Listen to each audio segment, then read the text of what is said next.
On a mis 5 sections.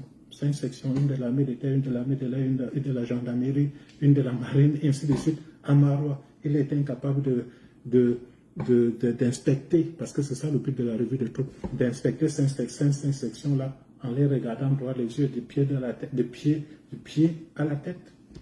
Il était incapable. Il était dans une voiture qui est passée devant les soldats. Donc, je vous dis, les réalités militaires, je connais. Si je vous présente mes orteils, ils sont exactement comme les vôtres. J'ai perdu des ongles à cause des rangers. J'ai souffert, j'ai crapahuté, j'ai bavé au nom d'une certaine idée de la République camerounaise. J'ai dit, ces réalités-là, je les connais. C'est dans ce contexte-là qu'on dit, quand on regarde le niveau de souffrance, le niveau d'énergie qu'on met et ce qu'on reçoit en retour, on se dit, mais tout ça, pourquoi on se bat? Pourquoi se bat? Pourquoi nous faisons tout ceci? Donc, chers camarades, chers frères d'âme, je suis ici devant vous, en toute modestie, pour vous dire, vous voulez communiquer avec le peuple, je peux vous servir de des liens. Vous avez des consignes, vous ne savez pas où aller, vous ne savez même pas, vous avez des doutes, parce que ça c'est potentiel pour moi de dire que les officiers ne savent pas où aller, ils ne savent pas ce que faire. Mais s'ils ont besoin de renseignements, s'il faut coordonner certaines stratégies d'ensemble, je peux servir de lien. Je disais tantôt que j'ai été soldat. Je porte encore les stigmates de mon passage dans l'armée jusqu'à aujourd'hui. Si je présente la paume de ma main, vous allez voir, c'est marqué par mon passage dans l'armée.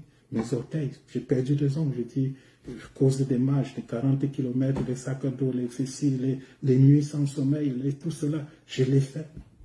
Je l'ai fait comme vous. Mais ce n'était pas pour venir me battre pour un homme qui est en fin de parcours, qui est en fin de vie. C'était se battre pour la République, pour le Cameroun. Et le peuple camerounais s'est exprimé. Nous avons le devoir de veiller à ce que la volonté de ce peuple-là soit respectée. Quand on lit le règlement de discipline générale, le RTA pour certains aussi, vous allez voir, l'armée, c'est un devoir militaire, c'est une obligation militaire d'obéir à tout ordre qui soit manifestement illégal. Déjà, si une autorité illégale donne un ordre, on ne doit même pas obéir parce que c'est manifestement déjà, du simple fait que cette autorité soit illégale, c'est l'ordre qui viendrait de cette autorité-là serait d'office manifestement illégal. Si le peuple a dit que Issa Tchiroma est le président et qu'une autre autorité, autre que celle nommée ou bien représentée Issa Tchiroma vous donne un ordre de vous exécuter, vous êtes déjà en faute militaire. La crainte révérentielle et tout ce que vous voulez évoquer ne tiendra pas parce que vous connaissez l'État, vous connaissez effectivement ce qui est, vous connaissez la loi et vous avez choisi de faire autre. Qui plus est, si cet ordre-là est de tirer sur la population et que vous vous exécutez, je dis que même si c'est une autorité légale, vous n'avez pas le droit. Personne. Le militaire n'est pas formé pour tirer sur des civils non armés.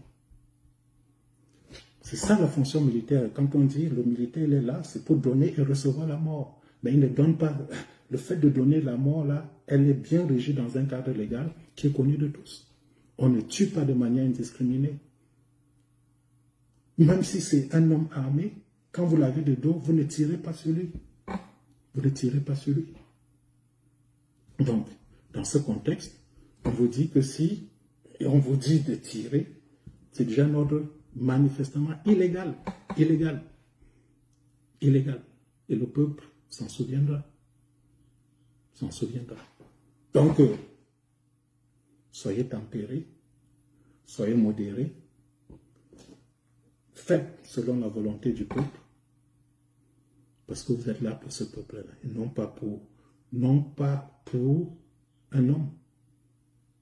La seule institution à laquelle vous êtes redevable, c'est l'institution populaire, c'est la volonté populaire. Parce que c'est le peuple qui décide, qui détient la souveraineté ultime. Ce peuple-là peut se lever et dire qu'il dissout l'armée. C'est son droit. Ce n'est pas le premier pays sans armée.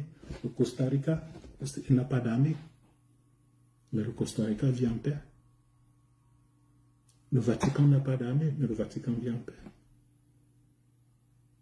Donc, je ne le dirai jamais assez. Nous sommes dans une période très délicate qui demande des comportements responsables venant de tout un chacun. Et c'est ce que le peuple va observer. Tenez-vous tranquille. Aucune armée au monde n'a jamais vaincu un peuple. Aucune. Aucune. La déferlante populaire qu'on a vue le 12 octobre, là, elle ne va que prendre de l'ampleur dans les prochains jours. Personne ne pourra se mettre sur son chemin.